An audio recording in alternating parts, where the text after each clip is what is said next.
Hello friends, आज आपण बनवणार आहोत ओट्सचा उपमा. त्यासाठी लागणारं साहित्य आहे कांदा चिरून घेतलेला आहे, मिरचीसुद्धा चिरून घेतलेली आहे, एक छोटा टमाटर घेतलेला आहे, शेंगदाणे, ग्रीन पीस आणि ओट्स.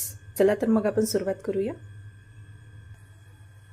सर्वात आधी आपण तेल तापवून घेतलं आहे, त्यात आपण थोडंसं आता जिरे घालूया.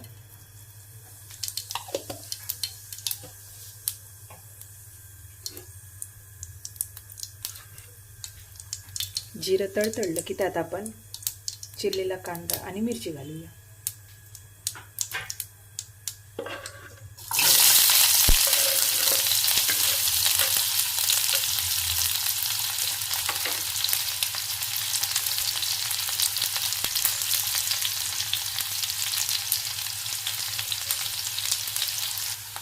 शेंगदाणे घालायला विसरली होती.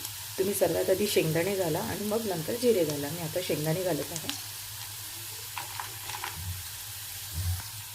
आता आपण ग्रीन पीस घालूया.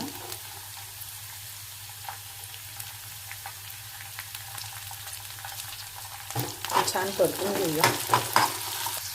आता आपण यात चिरलेला टोमॅटो घालूया.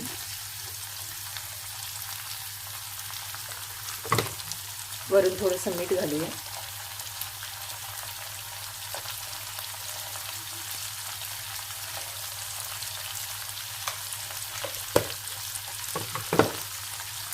आणि आता छान हे एकत्र करून घेऊया.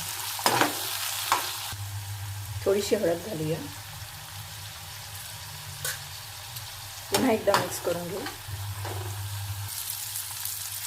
टोमॅटो छान शिजलेला आहे. आता आपण यामध्ये ओट्स घालूया.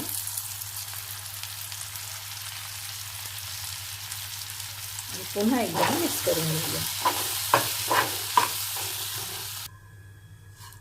छान हे मिक्स झालेलं आहे. आता आपण यावर थोडं पाणी स्प्रिंकल करूया. पाणी टाकायचं नाही. पाणी टाकलं की हे जे ओट्स आहे ना, हे सगळे म्हणजे खिचडीसारखं होऊन जाईल. त्याच्यामुळे याच्यावर थोडंसं पाणी शिंपडायचं.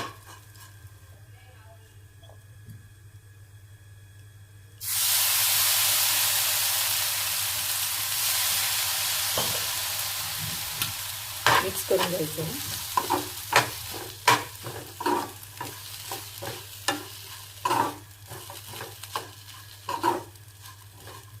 यात जर आपण पाणी घातलं तर हे दलिया बनून जाईल, म्हणून मी याला वरून फक्त पाणी शिंपडत आहे. 2 मिनिटे याला वाफ येऊ देण्यासाठी आपण झाकण लावूया.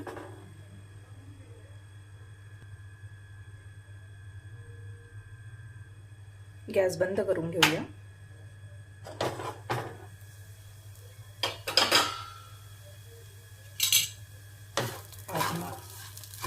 उपमा रेडी आहे. यावर आपण कोशिंबीर घालूया.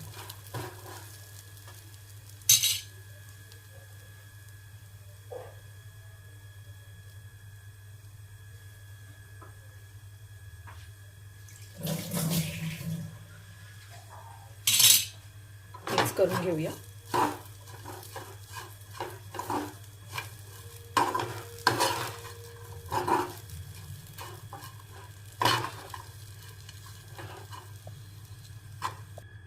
तुम्ही बघू शकता आपला उपमा रेडी आहे. नक्की घरी ट्राय करा आणि कमेंट करून मला सांगा. फॉलो करा आणि लाईक करा. थँक्यू.